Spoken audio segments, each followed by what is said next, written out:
Welcome to Awake Us Now with Pastor Chris Dodge. Our programming is sponsored by Awake Us Now. And now here's Pastor Dodge with today's message. This is Matthew chapter 14, verses 6 through 8. On Herod's birthday, the daughter of Herodias danced for the guests and pleased Herod so much that he promised with an oath to give her whatever she asked. Prompted by her mother, she said, "Give me here on a platter the head of John the Baptist." And then Matthew tells us the king was distressed, but because of his oaths and his dinner guests, he ordered that her request be granted and had John beheaded in the prison. First of all, we're told the king was distressed in verse 9. Keep in mind, Herod Antipas was not a king. He was a tetrarch. He did not have the full kingdom of his father. I would like to suggest, and others have done the same, that Matthew is using irony here. This man, Herod Antipas, was no king at all, but he was following in the footsteps of his father, because his father had tried to kill the Messiah, and as a result slaughtered the babies in Bethlehem, as recorded in Matthew 2. Now, his son, Herod Antipas, kills the forerunner of the Messiah, John the Baptist. He is walking in his father's footsteps, and he is every bit as much an evil king as his father was. It's rather significant to note that Herod Antipas surrendered what was true and right and proper for a king just to keep his guests happy and to avoid embarrassment. He knew it was wrong to execute John the Baptist. He had kept him in prison and had been talking with him over the time that John was imprisoned. Many theologians and historians believe that was approximately a 2-year period. What he should have said is, "I promised you anything, but I don't promise to do murder." And John is making this, or Matthew rather, is making this very clear as he describes John the Baptist's death. Well, what we know from the Jewish historian Josephus is that this execution took place down in what is today part of Jordan, on the eastern edge of the Dead Sea at a place called Machaerus. It was the largest and the furthest east of Herod's fortresses in this region. And keep in mind, it is in the territory that Herod Antipas controlled. We're told by the Jewish historian Josephus that John the Baptist was executed here at Machaerus. It was not just a fortress built on top of a raised mountain plateau, but it also housed a massive palace. But it was only a place you'd want to go in the winter, because in the summertime, this area around the Dead Sea is incredibly hot. It's a great place to get away from the winter cold. So Matthew goes on and tells us in verse 11, his, meaning John the Baptist's head, was brought in on a platter and given to the girl, who carried it to her mother. John's disciples came and took his body and buried it. Then they went and told Jesus. John's disciples are courageous. They ask for the body of the man whom they had been following, the teacher they had followed, and they take the body and bury it. Jewish people throughout the centuries have been very protective of the dead, and they are very quick to bury. Jewish tradition is to bury within 24 hours of a person's death, but they also are very, very concerned about honoring the body, recognizing that God is the creator of the body and that the day will come when he will raise the dead. Now, obviously, bodies decay, turn to dust. We're told in the book of Genesis, dust you are, and to dust you shall return. But the God who created the first man out of the dust is not going to have any difficulty putting us back together when Jesus returns, whatever the state of our bodies. And it's at this point that we encounter a very fascinating account and miracle about Jesus. It's the feeding of the 5,000. And this is very significant as far as miracles go for one particularly important reason. Do you know, this is the only one of Jesus' miracles that is reported by all four of the evangelists. Matthew, Mark, Luke, and John all mention this. And it's a case study as well, because they tell the account from different angles that will really help us put a number of pieces together as we discuss Matthew's account here this morning. So with that in mind, let's take a look at what Matthew tells us. Matthew tells us in chapter 14, beginning at verse 13, when Jesus heard what had happened, he withdrew by boat privately to a solitary place. Hearing of this, the crowds followed him on foot from the towns. When Jesus landed and saw a large crowd, he had compassion on them and healed their sick. And so Jesus now, we are told, moves over into a rather deserted area. And once again, it's very helpful to look at what the different evangelists tell us. The evangelist Luke tells us that Jesus took his disciples over toward Bethsaida. Matthew tells us he took them to a solitary place. By putting those two pieces together, we can see, I believe, what is going on in Jesus' mind at this point. He hears about the death of John the Baptist. He is probably up here in Galilee. And he immediately goes away by boat, we're told, to a solitary place. And putting that together with what Luke tells us, he actually moves out of Herod Antipas's territory over into the area controlled by Herod Antipas's brother Philip. And what he is doing is he is getting away from what he knows to be a very hostile ruler at a time when difficult things are happening all around. And so Jesus and his disciples go by boat, and as I've mentioned in another context, we have a real good idea of what that boat would have looked like, because back in 1968, a couple of brothers from a kibbutz on the western shore of the Sea of Galilee discovered a 2,000-year-old fishing boat buried in the muck and the mud.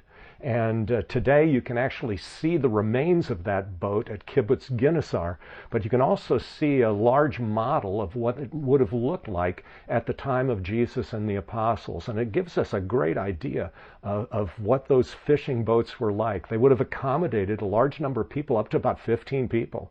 And they would also, and so Matthew goes on to tell us, as evening approached, the disciples came to him and said, "This is a remote place, and it's already getting late.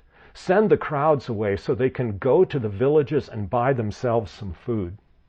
Jesus replied, "They do not need to go away. You give them something to eat." "We have here only 5 loaves of bread and 2 fish," they answered. "Bring them here to me," he said. And then Matthew records, and he directed the people to sit down on the grass. I'm going to stop there for just a second. This is another one of those instances where the record of a non-biblical historian and the account of all 4 evangelists dovetail in a very fascinating way. You see, Josephus tells us that John the Baptist was executed at Machaerus, which is a winter palace, a place where you went during the rainy season until you start approaching the summer months. That's where John the Baptist was killed, most likely in the spring. John tells us that Jesus celebrated this meal, feeding of 5,000 men, not counting the women and children, I might add. He did that as Passover was nearing. Passover comes in March or April. Fits with it. But in addition to that, Matthew tells us Jesus had people sit on the grass, but in the Gospel of Mark chapter 6, Mark tells us that Jesus had them sit down on the green grass, which means that it's sometime in the early spring before the summer heat comes and burns up all of the grass that would have been growing. Again, all of those pieces fit together very neatly. Many individuals have tried to identify what year this took place in, and there are basically two major chronologies that historians and theologians hold when it comes to the ministry of Jesus. One of them maintains that he was crucified and rose in the year 30, another that he was crucified and rose in the year 33. I tend to lean toward the latter, but, it's still an open question. We'll just put it that way, utilizing the evidence that we have. If it was in the year 33 that Jesus was crucified and rose, then in all likelihood this event is taking place somewhere around Passover of the year 32. Jesus directs the people to sit down on the grass, and then Matthew continues. Taking the 5 loaves and 2 fish and looking up to heaven, he gave thanks and broke the loaves. And again, he gave thanks. Literally, Matthew tells us he blessed. And it is very possible we actually know the prayer that Jesus spoke, because there is an ancient traditional Jewish blessing which has been used over a meal for centuries. And it goes like this. Blessed art thou, O Lord our God, King of the universe, who brings forth bread from the earth. Powerful words. But think about that for a second. The Lord our God, who brings forth bread from the earth. What is Jesus going to do? He is going to bring forth bread for thousands of people from 5 little loaves. What does that tell us about his identity? It screams, it shouts who he is, that God has come down and visited his people. So anyway, Jesus blesses, gives thanks, breaks the loaves, then he gave them to the disciples, and the disciples gave them to the people. Don't you wish we had a video of that? How does that work? What happened as the disciples are breaking off these 5 loaves and handing it out to people, more and more, and the fish as well? What's going on here? This is spectacular. No, this is miraculous. And so Matthew continues. They all ate and were satisfied, and the disciples picked up 12 basketfuls of broken pieces that were left over. The number of those who ate was about 5,000 men, besides women and children. Now, there's so much here to unpack, so let's do some unpacking, okay? First of all, they picked up 12 basketfuls. The word that is used here by Matthew, and I might add, it's used by all the other evangelists as well. They're very specific in their choice of words. It is a different word than the word that is used to describe the baskets that were used at the feeding of the 4,000, which Matthew will report later on. Totally different word. The Greek word that Matthew uses here is kophanos, from which we get coffin. But kophanos was a specific type of Jewish basket that was used to carry kosher food. Now, please note, Matthew tells us they picked up 12 basketfuls. Now, you say 12, what does that bring to mind? Well, the 12 disciples of Jesus. It brings something else to mind. How many tribes are there of the people of Israel? The answer is 12. And what did God do to demonstrate his goodness and faithfulness to the children of Israel in the desert? Something that they would continue to celebrate generation after generation. The answer is, he provided bread from heaven. Miraculous. Manna that continued. And by the way that word manna in Hebrew literally means, what is it? God did a remarkable thing. And it is no accident now that Jesus, blessed art thou, O Lord our God, King of the universe, who brings forth bread from the earth, brings forth enough bread to feed 5,000 men, not counting the women and children, Matthew tells us. And that too is something we need to pause and reflect on. How many people would this have involved? Keep in mind, this is in a day and age when Jewish people had large families. It's also at a time when people are bringing their sick to Jesus because he heals them. This is a family outing. And it would be natural for guys, young men in particular, to take their wife and kids to see this individual who has done such miraculous things. And if anyone has anyone in the family who's sick, you would want to bring them as well so that Jesus might heal them. Many have speculated as to how many people were actually fed. You can make a very good case for at least 10,000. But you can also make a very good case for 20,000 or more. Because with large families, lots of children, together with moms and others, this number could be multiplied fourfold. Jesus is doing something absolutely remarkable here. And the people realize it. They realize this is not just some, fascinating outing here where Jesus heals. But they are seeing that he is doing the very things that they expected Messiah to do. To repeat what had happened during Israel's wilderness journey under the leadership of Moses. And so we read verse 22. Immediately, Jesus made the disciples get into the boat and go on ahead of him to the other side while he dismissed the crowd. After he had dismissed them, he went up on a mountainside by himself to pray. Question: why did he do that? You can say, well, he wanted to pray, and Jesus was always a man of prayer. Prayer powered his work and his ministry. He was always in the presence of the Father in prayer. But there's something else here, and this is where it is so helpful to have the testimony of all four gospel authors. Because John tells us after this miracle, the crowds wanted to take Jesus and make him king by force.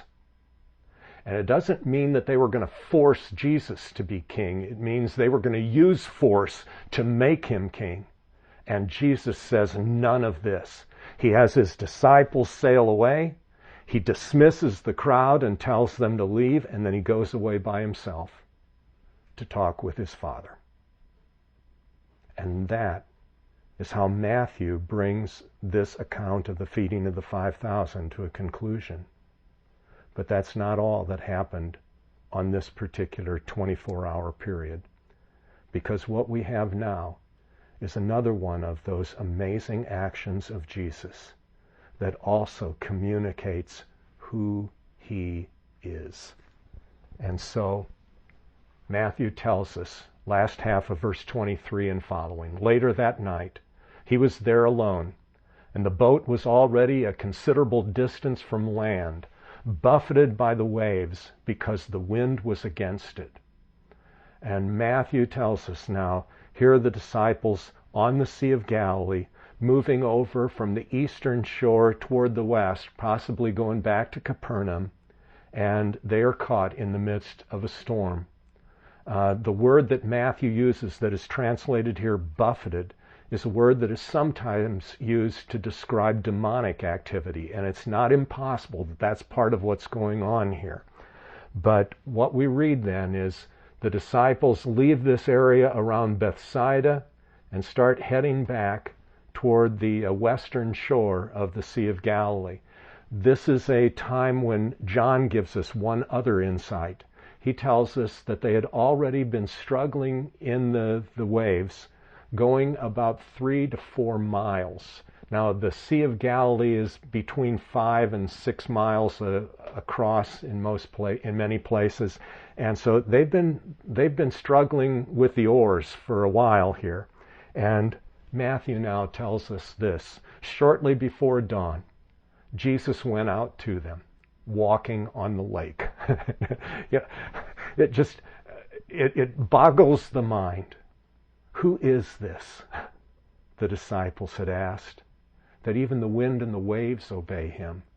And now he's walking on water. When the disciples saw him walking on the lake, they were terrified. "It's a ghost," they said, and cried out in fear. Literally a phantasm, a spirit. They are scared. This is demonic. And they're seeing something that they just cannot simply comprehend. They are terrified by what's going on. And it is at that point Jesus immediately said to them, "Take courage. It is I. Don't be afraid."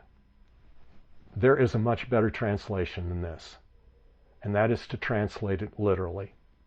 Literally, what did Jesus say? "Take courage. I am. Fear not."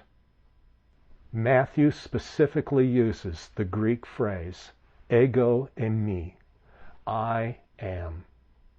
And it immediately brings to mind what?